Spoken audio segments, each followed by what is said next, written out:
guys, ayan, ilalagay natin ang ating pinakulong meat dito sa tray para ilagay natin siya sa oven para lalong masarap.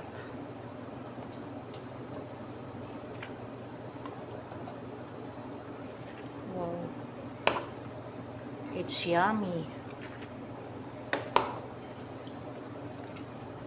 Lagyan natin yung maya ng sili guys, maraming sili.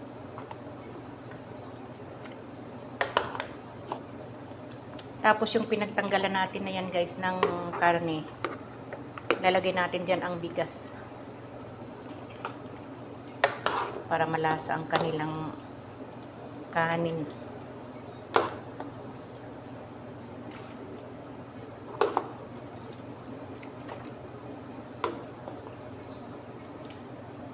Wow.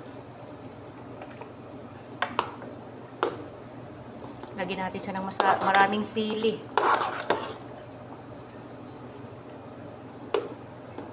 Bago natin siya i-oven.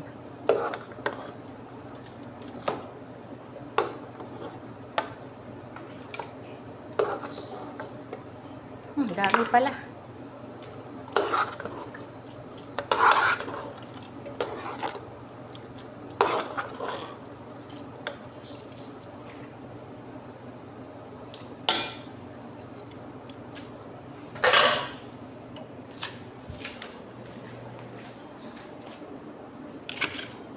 Ayan na siya guys. Diba? Sarap.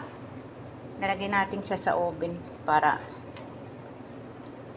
mag-crispy-crispy siya ng konti. Grabe, sarap niyan. Lalo pag sobrang lambot na niyan ah. Yan na guys.